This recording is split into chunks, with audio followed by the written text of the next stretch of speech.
So that alto saxophone could be me.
So thank you. As Rebecca comes on out to start the next piece, the Korngold, I talk a little bit about the Schulhoff for you. We wanted to play some music before we actually talk to you, but the Schulhoff's a true masterpiece. This is a piece by a Czech composer named Erwin Schulhoff. He was born in the late 19th century. He passed away actually in 1941 due to the Nazi regime and being imprisoned. So he was unfortunately a victim of this horrible circumstance in Europe at the time, but he was a prolific composer, pianist. As you can see from the piano part and from the saxophone part, he's quite adept with putting lines together and really assimilating what was the most popular style of the time, which was jazz in Europe. When he first heard this, he was so influenced and so taken by the rhythms, the harmonies, the colors. And I think he really imbues that into his piece, the Hot Sonata. He called that because the Hot Sonata, because he wanted to create this sort of pop type of music that would be accessible to many different types of people. And again, the saxophone is an instrument that was considered degenerate at the time. It was considered by many, by the Nazis, that this was an instrument that really reflected everything that they were opposed to. So Schulhoff took every opportunity to write for that particular instrument as a sort of, defiance, act of defiance, really. I can't think of anyone that really wrote better for it. And certainly in the piano writing, this is a man, Erwin Schulhoff, that studied with Debussy. And the one story that I must say is that Debussy might be a famous composer, but Schulhoff went to his first and last lesson with this man. The first lesson, Debussy said, "You can't write like that. It breaks all the rules." And Schulhoff said, "Well, why can you?" And he said, "Well, I'm Claude and you're just Erwin. So, I can do what I want." And so pieces like this show that he really didn't care what anybody thought. And he was writing this stuff in a time that was very, very, potentially dangerous to write music like this, also considering his background and his ethnicity. So I really love Schulhoff, and I'm so glad that I was able to bring this music today. And I think, Rebecca, I think we're ready for you. I'll talk a little bit about the Korngold in a second. This is a piece by another absolutely fantastic composer. He fled to America, again, because of the Europe situation of the 30s. And this is music that he wrote actually in the 20s that you'll listen to it and say, this is so beautiful, it's so accessible. It almost sounds like it's movie music. And indeed, Korngold made his home here in California and became very famous as a film composer. So this is sort of the early gestations of his eventual success. He had great success as a composer. So it's really great to see that sort of wonderful upward arc of his story in his life. So this piece is based on the incidental music for Shakespeare's Much Ado About Nothing. I think in your programs, there's the titles. So each piece kind of reflects a different scene. So I know we're really excited to share this. It's one of our favorites. So please enjoy Korngold's suite, Much Ado About Nothing.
Can you hear me? Yes. Hello, everybody. It's so nice to see so many familiar sets of eyes and so many friends that I haven't seen in many years. So thank you for being here tonight. And hello, and thank you to everybody who's joining us on Zoom. The next piece on the program by Adolf Busch is very special. Adolf Busch was one of the preeminent violinists of the early 20th century. He played chamber music, he played concertos all over Europe, and in the 1920s was working with a chamber music duo partner, Rudolf Serkin, who was an equally talented, gifted pianist. They were lifelong friends. Rudolf married Adolf's daughter, and their son, Peter Serkin, went on to succeed his father as one of the preeminent pianistic talents of his generation. Rudolf Serkin, in the 1920s, did what many musicians do. Just my friends don't believe me in this, but in the 1920s, saxophones were being mass-produced in America, and the instrument is, because it was designed after all of the clarinet and oboe and flute and everything, it's a lot easier to play than all of those other wind instruments. And then jazz music was also happening, so the saxophone craze took over, and everybody had to have jazz in their concerts. Everybody had to have a vaudeville act. And so a lot of instrumentalists, violinists, concertmasters, and Rudolf Serkin, the pianist, took up the saxophone as amateurs. Adolf Busch wrote this work for the two of them to perform. He wrote it in 1926. It was premiered that year at a sanatorium in Austria. I like to think of it as a bit of a divertimento. It's a bit of a musical joke, a musical diversion between friends for the purposes of maintaining one's sanity as the world around burns. It's very neoclassic in style. You may recognize structures, harmonies that look backwards, but also it's very forward-looking in the way that Stravinsky's neoclassical music and later Paul Hindemith's was. Please enjoy Adolf Busch's Suite. Oh, we're playing only 3 movements. We're not going to play the 3rd movement so that I can talk longer. Thank you and enjoy.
Thank you, and I hope you enjoyed the Busch Trio. Sounded like you did. And I think if you like that, you're gonna love the Moritz Trio, which we're about to hear. Has anybody in the room ever heard of Edvard Moritz before? Has anybody in Zoom? I don't know how I would know. Edvard Moritz was a composer that I learned about 10 years ago when I found on the B side of a record a gorgeous quintet for alto saxophone and string quartet. And I wanted to program it, but nobody knew where to find the music. And after months of searching, I tracked it down to an archive in a state, Vermilion, South Dakota. And I visited the archive and was able to find the manuscript and scan the parts and perform the quintet a few months later. While I was there, I found some more music, including a trio and a sonata. Edvard Moritz was born in the 1890s. He was successful as a composer in Europe through the early part of the 20th century. He had 40, 50 works that were published before the 1930s. Including works that were performed by soloists, famous soloists, singers of the day, violinists, sonatas, and an orchestra work that was performed many times by the Berlin Philharmonic. He also was active as a conductor and a pianist. He had his own orchestra that was called the Vienna Jewish Orchestra, that in the 1930s, with the rising tide of Nazism, was shut down, and he reorganized it, and it was shut down, and he reorganized it, and it was shut down. And finally, in 1938, he fled, and he came to America. He landed in New York, where he spent the rest of his life.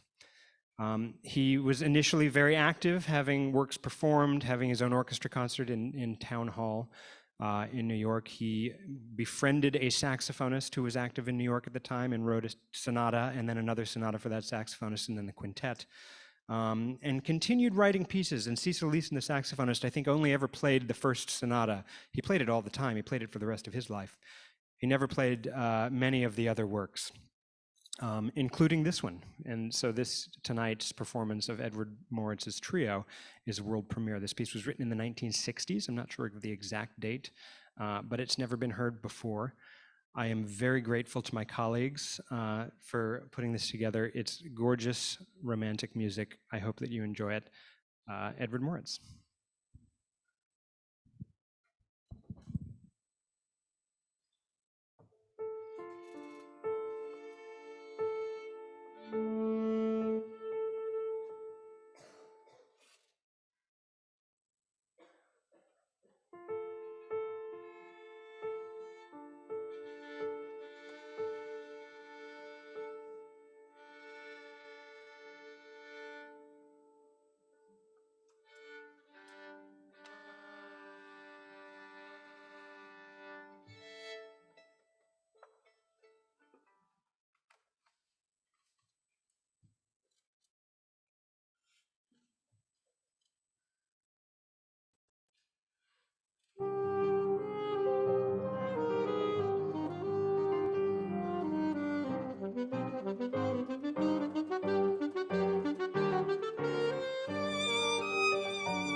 So as Pat goes off and changes saxophones, he can probably explain to you about the different saxophones in a minute, because there's an alto and a tenor saxophone. This particular trio is interesting because it uses a tenor saxophone, a bigger saxophone, a deeper saxophone. And this piece by Lera Auerbach is a really striking work. Miss Auerbach is about 48 years old, a living modern composer of our time. And actually, she and I share the same alma mater, the Manhattan School of Music. We both went to school there at different times, but she's a virtuoso pianist who also decided at a very young age that composition was her true calling. So you can hear her playing the works of Beethoven, Mussorgsky, but also primarily you can hear her play her pieces, her trios, her wonderful works for orchestra. And this particular work is, like I said, very striking because because throughout this evening, you've heard many types of music, some beautiful, some lovely, some charming, some sweet. This piece is sort of like a very sharp turn in a different direction. It's almost like a horror movie, actually. This is music that frightens. You're going to hear sounds that, for example, in the first rehearsal, I heard sounds I'd never even heard before coming from Pat. So at the very beginning, it's this guttural, visceral, gut-wrenching cry of pain, really. And I think that that's really reflected in her life. You know, in the 90s, she actually came to New York City for a tour when she was very young, you know, virtuoso prodigy, and she actually defected from the Soviet Union and just stayed in New York City. And that was her path, I guess, escaping at the time a regime that perhaps was not suitable for her life. So she had, you know, such a long history, particularly in her country, of this really strife and trials and tribulations. And I hear that in her music for sure. She reflects her past and the present, perhaps the future, as she finds sounds that are quite new. The first movement is Libero. It's this piece that has a lot of liberty, but again, it's very, very jarring and it's supposed to frighten. The toccata, which means to touch really in Italian, is sort of a concerto for violin. And I will say it's very, very difficult, and Rebecca's doing an unbelievable job. She's too modest to say how hard it is because, you know, she just lets the notes fly and rip, and Pat and I are just trying to interrupt and argue with her the whole time. So I hope you enjoy these two particular movements that, again, conjure up ghastly scenes perhaps, and also, again, some real intense types of music making. Please enjoy.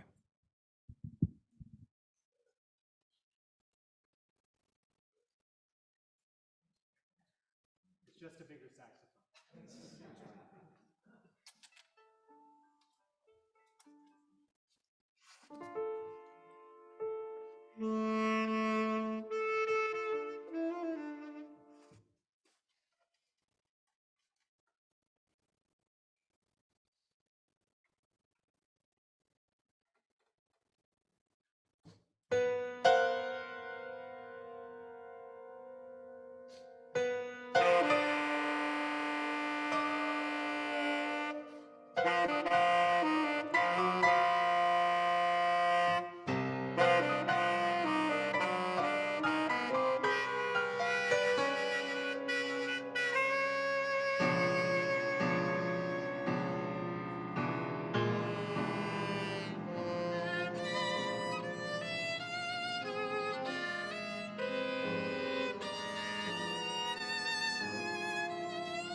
Okay, we'll do one more.